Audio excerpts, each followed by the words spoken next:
ಎಲ್ಲರಿಗೂ ನಮಸ್ಕಾರ. ನಡೆಯುವಾಗ ಅಥವಾ ಮೆಟ್ಲು ಹತ್ತುವಾಗ ಮಂಡಿ ನೋವು ಬರ್ತಾ ಇದೆಯಾ? ಹೌದು, ನಾನು ಕೂಡ ಇದಕ್ಕೆ ಹೊರತಾಗಿಲ್ಲ. ಮಂಡಿ ನೋವು ಮತ್ತು ಕೈ ಜೋಮ್ ಬರೋದು, ಈ ಥರದ್ದೆಲ್ಲ ಪ್ರಾಬ್ಲಮ್ಸನ್ನು ಸಮಸ್ಯೆಯನ್ನು ನಾನು ಕೂಡ ಫೇಸ್ ಮಾಡಿದ್ದೀನಿ. ಅದರಿಂದ ಒಬ್ಬ ಹಿರಿಯರೊಬ್ಬರ ಒಂದು ಸಲಹೆಯಂತೆ ಮನೆಯಲ್ಲೇ ಸಿಗಬಹುದಾದಂಥ ಕೆಲವು ವಸ್ತುಗಳಿಂದ ಒಂದು ಚೂರ್ಣ ಅಥವಾ ಪುಡಿಯನ್ನು ರೆಡಿ ಮಾಡಿ ಅದನ್ನು ನಾನು ಡೈಲಿ ತೊಗೊಳ್ತಾ ಇದ್ದೆ. ಒಂದು 4-5 ತಿಂಗಳು ತೊಗೊಂಡೆ. ಸೊ ಅದರಿಂದ ನನಗೆ ತುಂಬಾ ರಿಲೀಫ್ ಆಗಿದೆ. ನಾನು ಕೂಡ ಹೋಗದೇ ಇರೋ ಹಾಸ್ಪಿಟಲ್ಸ್ಗಳಿಲ್ಲ. ಅಂದರೆ ಆಯುರ್ವೇದ ಮಾಡಿದ್ದೀನಿ, ಆಮೇಲೆ ಅಲೋಪತಿ ಮಾಡಿದ್ದೀನಿ, ಹೋಮಿಯೋಪತಿ ಮಾಡಿದ್ದೀನಿ. ಯಾವುದರಲ್ಲೂ ಕೂಡ ನನಗೆ ರಿಲೀಫ್ ಅನ್ನೋದೇ ಸಿಕ್ಕಿಲ್ಲ. ಬಟ್ ಕೊನೆಯಲ್ಲಿ ನನಗೆ ರಿಲೀಫ್ ಸಿಕ್ಕಿದ್ದು ಅಂದರೆ ನಮ್ಮ ಮನೆಯಲ್ಲೇ ಸಿಗಬಹುದಾದಂತಹ ಕೆಲವು ವಸ್ತುಗಳನ್ನು ಪುಡಿ ಮಾಡಿ ಆ ಪುಡಿಯನ್ನು ನಾನು ಸೇವಿಸ್ತಾ ಬಂದೆ. ಸೊ ಅದರಿಂದ ನನಗೆ ತುಂಬ ರಿಲೀಫ್ ಸಿಕ್ತು. ಈಗ ಒಂದು ಚೂರು ಕೂಡ ನನಗೆ ಯಾವುದೇ ರೀತಿಯ ಮೂಳೆಗಳ ನೋವು ಅನ್ನೋದೇ ಇಲ್ಲ ಅಂತಲೇ ಹೇಳ್ಬೋದು. ಮುಂಚೆ ನಾನು ತುಂಬ ಸಫರ್ ಆಗಿದೆ ಇದರಿಂದ. ಸೊ ಕೊನೆಯಲ್ಲಿ ನಾನು ಹೇಳ್ತೀನಿ ಯಾವ ಪುಡಿ ಅದು ಅಂತ. ಯಾಕೆಂದರೆ ಅದರ ಮುಂಚಿತ ನಾವು ಸ್ವಲ್ಪ ಕೇರ್ ತಗೋಬೇಕಾಗುತ್ತೆ ಇದಕ್ಕೆ. ಅದಕ್ಕೋಸ್ಕರನೇ ಮುಂಚಿತ ಏನೇನು ಮಾಡಬೇಕು ಅಂತ ಹೇಳ್ತೀನಿ. ಮೊದಲು ಇದು ಬರೋದಕ್ಕೆ ಕಾರಣ ಅಂತಂದರೆ ನಮ್ಮಲ್ಲಿ ವಿಟಮಿನ್ ಡಿ ಮತ್ತು ಕ್ಯಾಲ್ಸಿಯಂ ಕೊರತೆ ಹೆಚ್ಚಾಗಿರೋದ್ರಿಂದ ಕಂಡುಬರುತ್ತೆ. ಇದು ಈಗಂತೂ ಬಿಡಿ, ಯುವಕರಲ್ಲೂ ಕೂಡ, ವಯಸ್ಸಾದವರು ಅಂತಲೇ ಇಲ್ಲ, ಇತ್ತೀಚೆಗಂತೂ ಯುವಕರಲ್ಲಿ ಕೂಡ ಕಾಣಿಸ್ತಾ ಇದೆ, ಯುವತಿಯರಲ್ಲಿ ಕೂಡ ಕಾಣಿಸ್ತಾ ಇದೆ.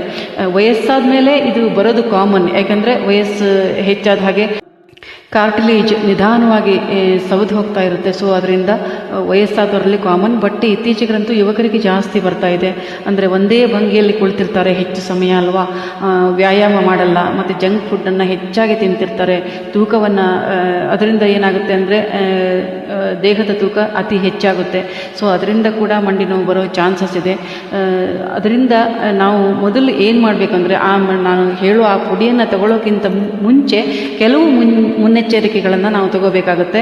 ಅಂದರೆ ಪ್ರತಿದಿನ ಸ್ವಲ್ಪ ನಡಿಬೇಕು. ಅಂದರೆ ಒಂದು 20-30 ಮಿನಿಟ್ಸ್ ನಡಿಬೇಕಾಗುತ್ತೆ. ಮತ್ತು ಸೂರ್ಯನ ಬೆಳಕಿಗೆ ಒಂದು 10-20 ನಿಮಿಷನಾದರೂ ಕೂಡ ನಾವು ಮೈಯೊಡ್ಡಿ ನಿಲ್ಲಬೇಕಾಗುತ್ತೆ. ಮತ್ತು ಸರಿಯಾದ ಆಹಾರವನ್ನು ಸೇವಿಸಬೇಕಾಗುತ್ತೆ. ವಿಟಮಿನ್ ಡಿ ಮತ್ತು ಕ್ಯಾಲ್ಸಿಯಂ ಇರುವ ಆಹಾರಗಳು, ಹಾಲು, ಮೊಸರು, ಮೊಟ್ಟೆ, ಹಸಿರು ಸೊಪ್ಪುಗಳು, ಸೂರ್ಯನ ಬೆಳಕಂತೂ ಆಯಿತು ಬಿಡಿ, ವಿಟಮಿನ್ ಡಿಗೆ ಬೆಳಿಗ್ಗೆ ನಿಲ್ಲೋದು. ಮತ್ತು ಎಳ್ಳನ್ನು ತಿನ್ನಬೇಕು. ಈ ಬಿಳಿ ಎಳ್ಳು ಅಂತ ಹೇಳ್ತಾರಲ್ವ, ಅದರಲ್ಲಿ ಕ್ಯಾಲ್ಸಿಯಂ ಜಾಸ್ತಿ ಇರುತ್ತೆ. ಎಳ್ಳು ಮತ್ತು ಬೆಲ್ಲವನ್ನು ಸೇರಿಸಿ ಕೂಡ ತಿನ್ಬೋದು. ಕೆಲವರು ಈ ಮೆಂತೆ ಕಾಳುಗಳನ್ನು ರಾತ್ರಿ ನೆನೆಸಿಟ್ಟು ಬೆಳಗ್ಗೆ ತಿಂತಾರೆ. ನಾನು ಕೂಡ ಮಾಡ್ತಾ ಇದ್ದೆ, ಅದನ್ನು ಸೇವಿಸಬೇಕು. ಮತ್ತು ಹಾಲಿನಲ್ಲಿ ಸ್ವಲ್ಪ ಅರಿಶಿನ ಹಾಕಿ ಕುಡಿಯೋದ್ರಿಂದ ಕೂಡ ಸ್ವಲ್ಪ ನಮಗೆ ಅನುಕೂಲ ಆಗ್ತಾ ಹೋಗುತ್ತೆ. ಸೊ ಇದನ್ನೆಲ್ಲ ಮಾಡಿ ನಂತರಕ್ಕೆ ಈ ಮೆಡಿಸಿನ್ಗೆ ಹೋಗಬೇಕು. ಮತ್ತು ವ್ಯಾಯಾಮ ಮಾಡಬೇಕಾದ್ರೆ ನಾವು ವೈದ್ಯರು ಯಾವ ಸಲಹೆ ಕೊಟ್ಟಿರ್ತಾರೆ, ಇಂಥ ವ್ಯಾಯಾಮಗಳನ್ನೇ ಮಾಡಿ ಅಂತ, ಅವರ ಸಲಹೆ ಪ್ರಕಾರನೇ ನಾವು ವ್ಯಾಯಾಮಗಳನ್ನು ಮಾಡಬೇಕಾಗತ್ತೆ. ಹೇಗಂದರೆ ಹಾಗೆ ಮಾಡಿದರೆ ಮತ್ತೆ ಪೇಯ್ನ್ ಜಾಸ್ತಿ ಆಗ್ಬೋದು. ವೈದ್ಯರ ಸಲಹೆ ಮೇರೆಗೆ ಆ ಎಲ್ಲ ವ್ಯಾಯಾಮಗಳನ್ನು ಮಾಡಬೇಕಾಗುತ್ತೆ. ಸೊ ನಿಮಗೇನಾದರೂ ತುಂಬ ಜಾಸ್ತಿ ಇದೆ ಅಂದರೆ ಕಾಲು ಊತ ಬರ್ತಾ ಇದೆ, ಅಥವಾ ನಡೀಲಿಕ್ಕೆ ಆಗೋದಿಲ್ಲ, ನಮಗೆ ತುಂಬಾ ಪ್ರಾಬ್ಲಮ್ ಆಗ್ತಾ ಇದೆ ಅಂತ ಹೇಳಿದರೆ ಖಂಡಿತ ವೈದ್ಯರನ್ನು ಸಂಪರ್ಕ ಮಾಡಲೇಬೇಕಾಗುತ್ತೆ. ನಾನು ಹೇಳ್ತಿರೋದು ಇದು ಸ್ವಲ್ಪನೇ ಪ್ರಾರಂಭ ಆಗಿದೆ ಅನ್ನುವಾಗ ಸ್ವಲ್ಪ ನೋವು ಬರ್ತಾ ಇರುತ್ತಲ್ವ, ಸ್ವಲ್ಪ ನಮಗೆ ಇಲ್ಲಿ ನೋಯ್ತಾ ಇದೆ ಅಂತ ಅನಿಸುತ್ತಲ್ವ, ಅನ್ನೋ ಟೈಮ್ಗೆ ಈ ಒಂದು ಮುನ್ನೆಚ್ಚರಿಕೆಯನ್ನು ತಗೋಬೇಕು. ಅಂದರೆ ಆ ಒಳ್ಳೆ ಫುಡ್ಡನ್ನು ತಗೋಬೇಕು. ಬೇಡದೇ ಇರೋ ಆಹಾರಗಳನ್ನೆಲ್ಲ, ಜಂಕ್ ಫುಡ್ಡು ಅಥವಾ ಈ ಥರ ಮೈದಾ, ಫ್ರಿಡ್ಜ್ ಐಟಮ್ಸು ತುಂಬ ಕಡಿಮೆ ಮಾಡ್ತಾ ಹೋಗಬೇಕು. ಈ ಥರದ್ದೆಲ್ಲ ಕಡಿಮೆ ಮಾಡಿ ಆನಂತರ ಈ ಮೆಡಿಸಿನ್ಗೆ ಹೋಗಬೇಕಾಗುತ್ತೆ ನಾವು. ಅಥವಾ ಆ ಮೆಡಿಸಿನ್ ತೊಗೊಳ್ತಾನೆ ಇವುಗಳನ್ನು ಕೂಡ ನಾವು ಕಡಿಮೆ ಮಾಡ್ತಾ ಬರಬೇಕಾಗುತ್ತೆ. ಸೊ ಆ ಮೆಡಿಸಿನ್ ಬಗ್ಗೆ ಮಾತಾಡೋಣ ಇವಾಗ. ಏನಿಲ್ಲ, ಮನೆಯಲ್ಲೇ ಸಿಗಬಹುದಾದಂತಹ ಅಗಸೆ ಕಾಳು ಅಲ್ವಾ, ಅಗಸೆ ಕಾಳು ಒಂದು 200 ಗ್ರಾಮ್ ತಗೋಬೇಕು. ಮತ್ತು ಬಿಳಿ ಎಳ್ಳು ಅದನ್ನು ಕೂಡ ಒಂದು 200 ಗ್ರಾಮ್ ತಗೋಬೇಕು. ಆಮೇಲೆ ಮೆಂತೆಯನ್ನು ಒಂದು 200 ಗ್ರಾಮ್ ತಗೋಬೇಕು. ಮತ್ತು ಅಗಸೆ, ಎಳ್ಳು ಮತ್ತು ಮೆಂತೆ ಈ 3 ತಗೊಳ್ಳೇಬೇಕಾಗುತ್ತೆ. ಇದರಲ್ಲಿ ಯಾವುದನ್ನು ಸ್ಕಿಪ್ ಮಾಡೋ ಹಾಗೇ ಇಲ್ಲ. ಇವು ಮೂರನ್ನು ತಗೊಂಡು ಸಮ ಪ್ರಮಾಣದಲ್ಲಿ ತಗೊಂಡು ಅವುಗಳನ್ನು ಬೇರೆ ಬೇರೆಯಾಗಿ ಅಂದರೆ ಸಪ್ರೇಟಾಗಿ ಹುರ್ಕೋಬೇಕಾಗುತ್ತೆ. ತುಂಬ ಕಪ್ಪಾಗೋ ತನಕ ಹುರ್ಕೋಬಾರ್ದು, ಸ್ವಲ್ಪ ಅದರ ಸ್ಮೆಲ್ ಬರೋ ತನಕ ಹುರ್ಕೊಂಡ್ರೆ ಸಾಕಾಗುತ್ತೆ. ಅದನ್ನು ಹುರ್ಕೊಂಡು ಪುಡಿ ಮಾಡಿ ಒಂದು ಕಾಜಿನ ಬಾಟ್ಲಲ್ಲಿ ಅದನ್ನು ಸಂಗ್ರಹ ಮಾಡಿ ಇಡಬೇಕಾಗುತ್ತೆ. ಇದನ್ನು ನನಗೆ ಒಬ್ಬರು ಹಿರಿಯರು ಹೇಳಿದ್ದು, ಅವರು ದೇವರ ಹಾಗೆ ಬಂದು ಹೇಳಿದರು ಅಂತ ಅಂದ್ಕೊಳ್ತೀನಿ ನಾನು. ಯಾಕೆಂದರೆ ನಾನು ಎಲ್ಲ ಮೆಡಿಸಿನ್ ಮಾಡಿ ಯಾವುದೇ ಒಂದು ರಿಸಲ್ಟ್ ಇಲ್ಲದೆ ಇದ್ದಾಗ ಇವರ ಕೊನೆಯದಾಗಿ ಇವರ ಸಲಹೆಯನ್ನು ನಾನು ಪಾಲನೆ ಮಾಡಿದ್ದು. ಬಟ್ ಅಮೇಝಿಂಗ್ ರಿಸಲ್ಟ್ ಸಿಕ್ಕಿದೆ ನನಗೆ. 100% ಎಲ್ಲವೂ ಕಡಿಮೆ ಆಯಿತು ಹೋಯಿತು. ಆದರೆ ಒಂದೇ ಸತಿಗೆ ಕಡಿಮೆ ಆಗುತ್ತೆ ಇದು ಅಂತ ಎಕ್ಸ್ಪೆಕ್ಟ್ ಖಂಡಿತ ಮಾಡಬೇಡಿ. ಇದು ಒಂದು 4 ತಿಂಗಳು ಮಾಡ್ತಾ ಹೋಗಬೇಕಾಗತ್ತೆ. ಇವಾಗ ಎಲ್ಲಿ ಆಯಿತು, ಪುಡಿ ಮಾಡಿ ಇಟ್ಕೊಂಡಾಯ್ತಲ್ವ ನಾವು. ಇವಾಗ ದಿನಾಲು ಬೆಳಗ್ಗೆ ಬ್ರೇಕ್ಫಾಸ್ಟ್ಗಿಂತ ಮುಂಚೆ, ತಿಂಡಿ ತಿನ್ನೋದಕ್ಕಿಂತ ಮುಂಚೆ ಇದನ್ನು 1 ಗ್ಲಾಸ್ ನೀರಿಗೆ ಈ ಏನು ಪುಡಿ ಮಾಡಿ ಇಟ್ಕೊಂಡಿದ್ವಿ ಅದನ್ನು 1 ಸ್ಪೂನ್ ಸೇರಿಸಿ ಡೈಲಿ ನಾವು ಕುಡಿತಾ ಹೋಗಬೇಕಾಗತ್ತೆ. ಇದನ್ನು ಡೈಲಿ ಕುಡಿಬೇಕು, ಒಂದು 4 ಅಥವಾ 5 ತಿಂಗಳು. ನೋಡಿ ನೀವು, ಅಮೇಝಿಂಗ್ ರಿಸಲ್ಟ್ ನಿಮಗೆ ಕಾಣಿಸ್ತಾ ಹೋಗುತ್ತೆ. ದಿನ ದಿನ ದಿನ ದಿನ ಕಡಿಮೆ ಆಗ್ತಾ ಒಂದು ದಿನ ಯಾವ ನೋವು ಇಲ್ಲ ಅನ್ನೋ ಇದಕ್ಕೆ ಬರ್ತೀರಾ. ನಾನೇ ಅದಕ್ಕೆ ಒಂದು ಎಕ್ಸಾಂಪಲ್ ಅಂತ ಹೇಳ್ಬೋದು. ಅಷ್ಟು ಕಂಪ್ಲೀಟ್ ಕಡಿಮೆ ಆಗಿದೆ ನನಗೆ. ಆದರೆ ಒಂದು, ನೀವು ಜಂಕ್ ಫುಡ್ಡನ್ನು, ಮೈದಾ ತಿನ್ನೋದನ್ನು, ಆ ಥರದ್ದೆಲ್ಲ ಬೇಕ್ರಿ ಐಟಮ್ಸ್ ಇದರದ್ದೆಲ್ಲ ಕಡಿಮೆ ಮಾಡ್ತಾ ಬರಬೇಕು.